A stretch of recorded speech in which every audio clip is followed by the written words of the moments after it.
Everyone.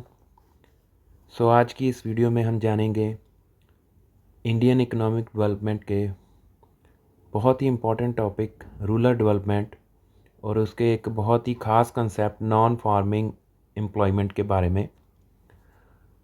जो हमारे किसान भाई हैं उनकी इनकम को और बढ़िया करने के लिए नॉन फार्मिंग एम्प्लॉयमेंट एरियाज़ जो होते हैं वो काफ़ी अच्छी ऑप्शन होते हैं।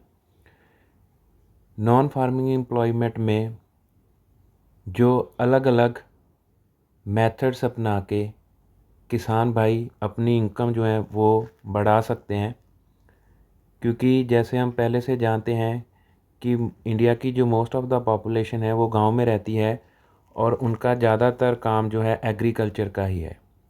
नियर अबाउट 70 to 75% जो गांव की पॉपुलेशन है वो एग्रीकल्चर पे ही डिपेंड करती है। तो इन नॉन फार्मिंग एरियाज़ में सबसे पहले हम बात करेंगे एनिमल हस्बेंड्री के बारे में। एनिमल हस्बेंड्री क्या होता है? Animal husbandry refers to the livestock raising and selecting breeding. It is the management and care of animals in which the genetic qualities and behavior of animals are further developed for profit. A large number of farmers depend upon animal husbandry for their livelihood. जैसे अलग अलग तरह के जानवरों का जो है किसान भाई पालन करते हैं इनकम जनरेट करने के लिए। तो एनिमल हस्बेंड्री में एनिमल्स को पालना, उनके जीन्स तैयार करके उनकी अलग से जो नस्लें हैं वो पैदा करना, उसको हम एनिमल हस्बेंड्री बोलते हैं।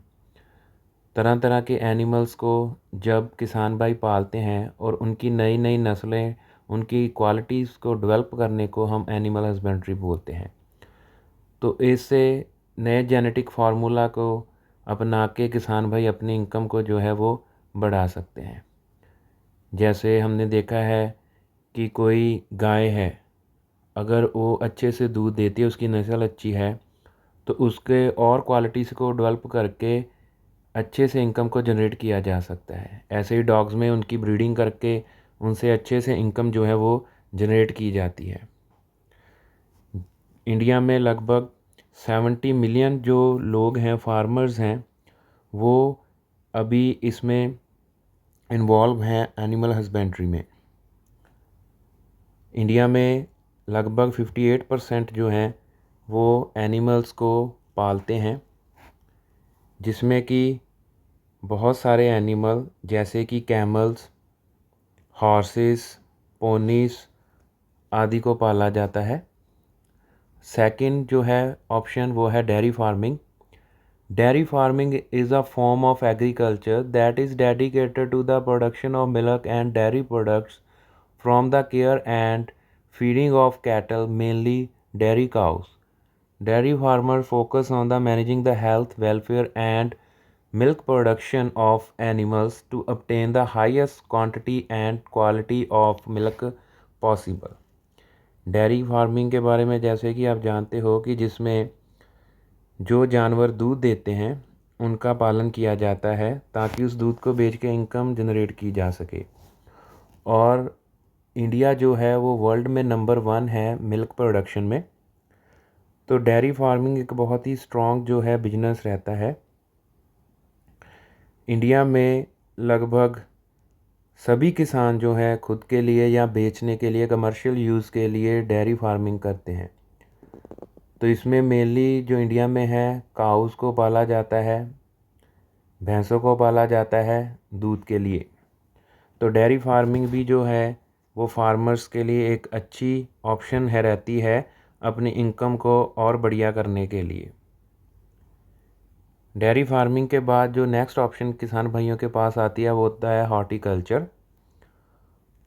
Horticulture is a science and art of the development, sustainable production, marketing and use of high value intensively cultivated food and ornamental plants.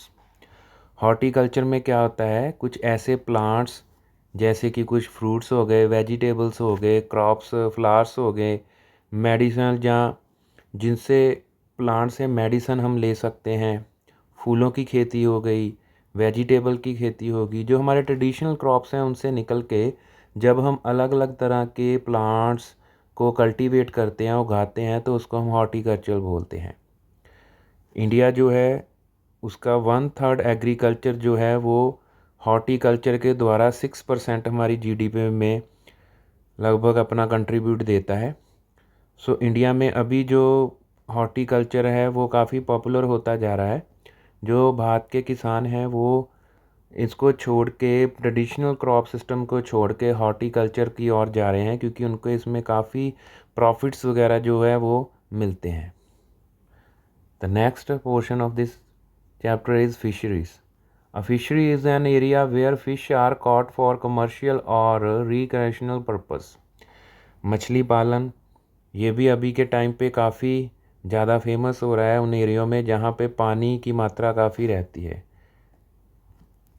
So fishery का ऑप्शन भी किसान भाइयों के लिए काफ़ी अच्छा रहता है।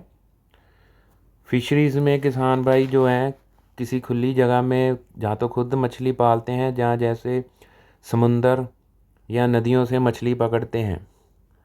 जो फिशरी कम्युनिटी है वो वाटर बॉडीज़ को, जैसे समुंदर हो गया, रिवर्स हो गई, लेक्स हो गया, उनको मदर के तौर पर मानते हैं। अभी इंडिया में लगभग 64% जो है वो मरीन सेक्टर से ही फिशरीज़ समंदर से निकाली जाती हैं। रेस्ट 36% जो है बाकी की नदियों और जो झीलें होती हैं उनमें से मछलियों को निकाला जाता है। जो फिशरीज़ हैं वो अभी इंडिया की जीडीपी में लगभग 0.8% का कंट्रीब्यूशन देती है, mostly in West Bengal, Andhra Pradesh, Kerala, Gujarat, Maharashtra and Tamil Nadu. In state में से सबसे ज़्यादा फ़िश प्रोडक्शन की जाती है और इसमें नियर अबाउट 60% जो वर्क फोर्स रहती है वो वुमेन्स ही रहती हैं। तो next point is information technology. जैसे कि आप जानते हो कि अभी इंफॉर्मेशन टेक्नोलॉजी, कंप्यूटराइज टेक्नोलॉजी का टाइम चल रहा है। तो इंफॉर्मेशन टेक्नोलॉजी एग्रीकल्चर में भी काफ़ी जो इम्पोर्टेंट रोल अपना अदा करती है। इसको हम इंफॉर्मेशन टेक्नोलॉजी को ज़्यादातर से एग्रीकल्चर टेक्नोलॉजी के नाम से जानते हैं। इसको एग्री टेक भी बोला जाता है। It is encompasses a broad range of disciplines and devices that improve the agriculture output. That include vehicles, robotics, computers, satellites, drones, mobiles, devices and software. इसमें एग्रीकल्चर से रिलेटेड जैसे सॉफ्टवेयर्स को तैयार करना, तरह तरह के ड्रोन्स को तैयार करना, सैटेलाइट का यूज़ करना, सैटेलाइट की मदद से जैसे वेदर की कंडीशंस के बारे में जानना, कब रेन होगी, कब जो है मौसम गर्म रहेगा, कब हवा चलेगी, और ऐसे ही ड्रोन की हेल्प से जो है सीडिंग करना और खाद वगैरह खेतों में डालना, अपने एनिमल्स के बारे में जानना, उनको रोबोटिक्स जो ऑटोमेटिक मशीन्स है उनकी हेल्प लेना। ठीक है, तो इसको हम बोलते हैं इंफॉर्मेशन टेक्नोलॉजी इन एग्रीकल्चर। तो इसमें भी जो है वो एम्प्लॉयमेंट जनरेट होता है, क्योंकि कुछ किसान भाई नई नई टेक्नोलॉजी के द्वारा अपनी डिवाइसेस से लेके दूसरे किसानों से भी जो है उनका यूज़ करने के चार्जेस जो है वो ले सकते हैं। सो इन मेथड्स को यूज़ करके जो फार्मर्स हैं वो अपनी इनकम जनरेट कर सकते हैं। तो आज की वीडियो के लिए इतना ही। Thanks for watching the video. Please like, share and subscribe. Thank you. Wait for the next video.